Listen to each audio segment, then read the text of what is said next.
What's up, YouTube? It's Kenny again.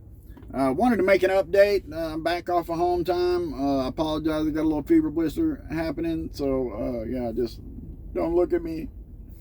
But, so we're still at 7,000 in the account, in the savings. I got about 1,200 in my regular account that I live off of. And, rather than throw the 1,000 in now, I get paid in a couple days. I think what I'm going to do is I'm going to keep running on this 1,200 that I have. All my bills have now come out except for my pool stick payment, which comes out next week. I'm going to keep running on this 1,200 and the amounts that come in on my checks over 1,000, and start plowing $1,000 a week into the savings. I want to get us up 10,000 and above as quickly as possible. I said I was going to take March off, so like staying on track means being at 10,000 by the end of April. I don't think I'm going to have any problems doing that. I'd like to get even higher up above that. We'll see if that occurs, because I do have bills at the end of April as well. That's where we're at on the money. I'm about to really start hitting hard on the savings. So I have cut down my smoking drastically. Okay, I've cut back from 3 packs a day to about a pack a day. All right, and I've done it with vaping. I spent some money before home time and ordered a whole bunch of vaping stuff to start doing this again. And the way I'm doing it this time seems to be working. It's, you know, keeping me down to a pack a day, and I'm trying to get even, I've got a long time to get it done, but I want to quit smoking before I leave on this van life journey. And so that's going to save me a lot of money over these next couple of trips in particular, because like I've got enough vaping stuff to last me quite some time. So, you know, that's taking a lot of money off of what I'm putting out every week. So savings is kicking into overdrive. I'm doing some other things. I'm eating in the truck more often rather than in the truck stops. I've got a plan to basically maximize the amount of money I'm able to save, because I'm kicking it into gear, guys. I've been seeing prices that are pretty good on vans over this last month. You know, I check regularly. Facebook Marketplace is my primary place I've been checking recently. And I've been seeing some deals, all right? I've been seeing the Dodge Ram ProMasters coming down. I've been actually seeing some that were under 100,000 miles that are within a few $1,000s of my $15,000 number.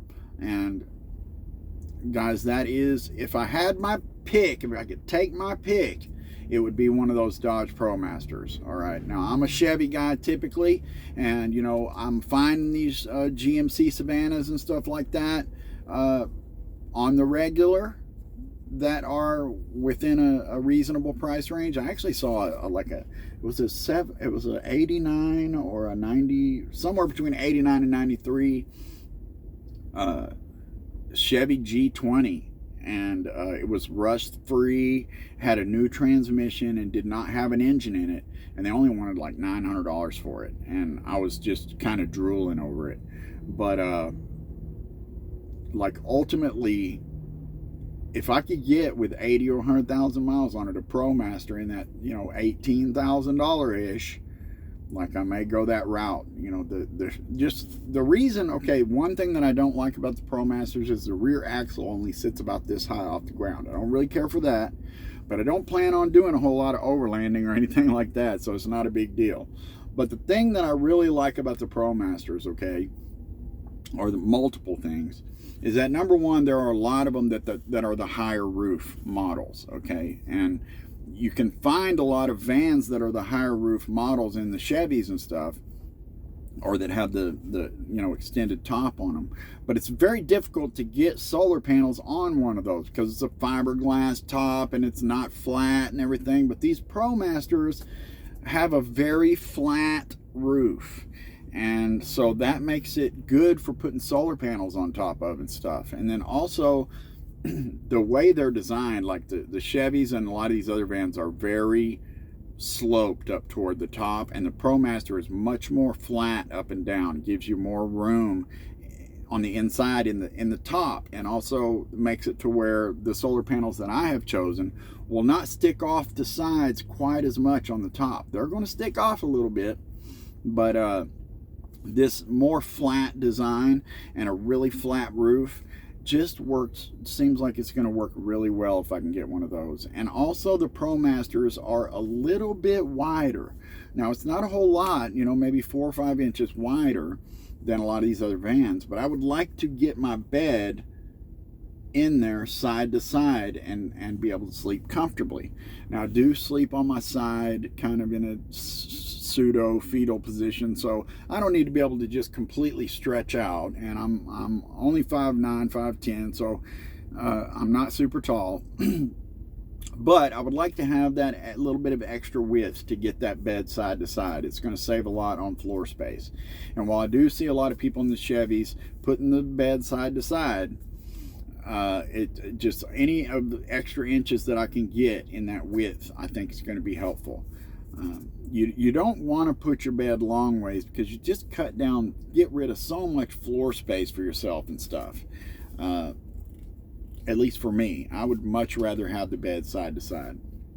And a lot of times what I do see is people having like a full size mattress, so it's really wide, and they put it side to side, and it still eliminates a whole lot of floor space and stuff. But I'm going to put a twin, so my bed is not going to be that wide. So if I can get it sideways, it's going to allow me to have quite a bit of floor space left to work with, and that is something that's important to me. And then again, the flatness of the top and a little bit wider top allows me to work with those solar panels. So the solar panels that I've chosen, okay, are these 455 watt residential solar panels, and they're about 6'3" ish long, 6'3", 6 foot, somewhere in that range. So they're going to stick off on the sides. They won't stick out to make them illegal or anything. Maybe, you know, 4 inches, 6 inches off of each side. And so the more space I can get on the top and the less like wings they look, the better. I want to get them on there like this on there, and I'd like to get one that's big enough to get 3 on there, but I know I can get at least 2. And so something that people don't really, I don't know if people's brains just don't like really click to think outside the box thinking or whatever, but so a lot of people use these little 1 and 200 watt solar panels, which are not very size efficient, and they put them just like directly on the skin of the van. Like they'll come up with these systems where they're like this far off of the metal or on the metal itself. And so what people don't think about is that you don't just have to work with the physical area that you have on the top, you know. And so that's why people end up putting 300-400 watts of solar on top of their vans, because they don't have very much room up there. But you don't have to just use that area. So what I'm going to do is make a rack. I'm going to actually build a rack. I'm going to buy the little connectors and build a rack on top that elevates those solar panels up above the top of the van. Now those solar panels get hot. They get hot as fuck. And if you put them right on the skin of that van, you're basically just pushing heat right into the van. And so this accomplishes multiple things. Number one, you're getting them up high off of the van itself. So you're basically putting the van in the shade instead of having these hot solar panels right against it pushing heat into the van. You're getting some space for air to flow through there, and it's just creating a shady spot for the van. So I like that. And then also what I was talking about thinking outside the box is, like, say you can only get 2 of these 455 watt panels up there. If you elevate that off the top with a rack, then you can just use a couple of drawer slides and put 2 more panels underneath that. When you get stopped, you can just slide those out, and you've doubled your capacity.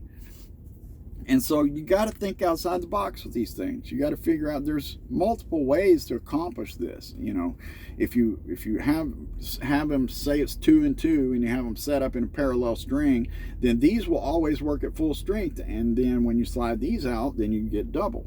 If you put them in series, then that it doesn't work that way. Anyways, that's more technical than I need to get.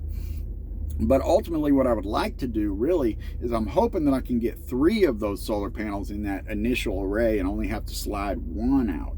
And then that would give me some more room up under there. And if I could get it up high enough, I could even get like a max air fan underneath them or something like that. I have to figure out heights and stuff like that once I actually have a van. But, you know, that's the idea. And I've been seeing these decent prices on these vans, and I'm ready to hurry up and get into a position where I can start thinking about buying. So another thing that I've kind of changed my thoughts about is the batteries. So I've been really big on these server rack batteries for quite some time now, because they really are the best bang for the buck, and they've got the best BMSs and all of the everything associated with the batteries. But the drawback to that is that, like, they're not sealed. Okay, they're meant to be in like a server room. So if there's moisture and condensation, which does occur in a van, it could be a problem for those types of batteries. And even though I could get 10 kilowatt hours, that's like 800 amp hours worth of batteries for like $3,000, which is super cheap, guys. I just am not sure that that's the right route to go. I want to not have to worry about any kind of moisture problems, because that could be a very expensive problem. So I've been doing more research on these more sealed batteries. And so in the past, the way to go seemed to be these cheap Chinese batteries. But the problem with these batteries is that they don't have a low temperature cutoff, or at least they have not in the past. Some of the brands, common brands you'll see are Chins and Ampere Time, and these batteries are really affordable, and they're high quality in their build. But the not having a low temperature cutoff has been kind of something that has shied me away from purchasing those. But the company Enjoybot, who is not, they are the ones who basically sell these batteries to Chins and Ampere Time and all of these cheaper Chinese battery companies, have now come out with one that does actually have a low temperature cutoff. And this is important because with lithium-ion batteries, you cannot charge them if the battery cells are below freezing. You can discharge them down to a certain period, down to a certain point, which I don't plan to be anywhere cold enough where I wouldn't be able to actually discharge them. But to charge them, the cells have to be above freezing. And so if there's not a low temperature cutoff in them and the battery happens to drop below freezing, then what happens is the sun comes up, the system starts charging, and bam, you're damaging your battery. But the more I think about it, you know, and I've come up with several different ways to avoid the batteries ever dropping below freezing, but and I'll talk about those in a moment. But the more I think about it, like, the less of an issue I really think this is. And the Enjoybot brand with the low temperature cutoff, like, you can get a 300 amp hour for like $1,200-$1,300, something like that. So it's a little bit cheaper than the 10 kilowatt hours that you could get with a server rack battery to get 7,200 kilowatt hours, and really it's more like 8,000. But so it's a little bit less battery capacity to get 2 of those 300 amp hour batteries, but like, ultimately, the fact that they're sealed and they have a low temperature cutoff, I'm thinking that that is most likely the route I'm going to end up going. I personally have come to the conclusion now that the whole charging below freezing thing is not as big of an issue as I think people make it out to be. I think the problem is that a lot of people put their battery compartment like in a spot that is not exposed to the living area. It's not exposed to It's like it'll like be under the bed in its own compartment, kind of sealed away from everything. And so in that situation, yes, that compartment's going to get very cold. But if you really think about it, like if you can put those in an area that they are exposed to the temperatures of the living conditions inside the van, like how often are you going to let it drop below 32 degrees inside of the place that you're sleeping for any extended period of time? I really don't think that it's going to be an issue if I can expose it to the actual living environment. Another thing is, if I was to put it into a compartment, I could take my diesel heater and branch it off to warm that compartment, or somehow run it through that compartment to keep it from ever dropping below freezing. There are other methods too. I have an idea about, so they make these things that are heaters for what they do is they keep the water tanks in RVs from freezing, and it's just like a little solid state heating element that's on a piece of metal, and it automatically senses the temperature. So when the temperature drops to say 35 or whatever it's set to, then it kicks on until it senses a certain temperature, and then kicks back off automatically. And that's another way. If you could put one or two of those underneath the batteries and have that work itself, then that's another way to avoid it. I've also thought about a heated blanket or a heating pad to turn on at some particular points. So I'm becoming less concerned about that, and now that I've found these 300 amp hour batteries, I really do think that I'm going to go that route. I'm not going to be able to charge a 10 kilowatt battery bank in a single day anyway, and a 7200/8000, whatever it really works out to, I think it's enough. I mean, it's definitely enough to run a little 500 watt air conditioner for 8 hours overnight. And it's more in the range of something that I'm hoping to be able to actually charge up with 1 day's worth of charging. Anyway, I know that's a lot of information, but you know, that's the thought process, is to get to be able to tuck away a couple of extra panels to deal with the fact that you don't have very much roof space. Try to get to that 1800 watt solar panel amount. If you can get to that, then you can damn near run the air conditioner in the day if you got full sun, and still charge your battery bank if you've got this type of air conditioner that I'm looking at. You know, so the idea behind this, you know, a lot of people think that's a whole lot of solar, but the idea behind this is that a lot of these other van lifers that are running around with 300, 400 watts of solar on the roof, like, they're struggling a little bit just to keep their phone and their laptop charged and stuff like that, and they're cooking with propane, they're heating the van with propane, etc. And I want to be all electric, guys. I want to be using my Keurig. I want to have a microwave, possibly an induction cooktop, a toaster, you know, stuff like that. And I want to be able to run an air conditioner. So my situation is going to be a little bit different than these other van lifers. They can get by on that, but what are they spending on propane? All right, what are they pumping out every week or every month on propane? And so I plan to have a little bit of a propane backup, like a propane stove, maybe eventually some kind of a small propane heater, just as a backup in case something happens. I don't freeze to death if I'm in the cold. I can make a cup of coffee or cook some eggs or something if I have to, if something happens to the electrical system. But ultimately, I want to be running 99% electric. The diesel heater is going to take diesel. It needs electric too, but not very much. But I want to have everything except that heater to be running on electricity, and that's the goal. So anyway, that's where it was. 7,000 in the savings.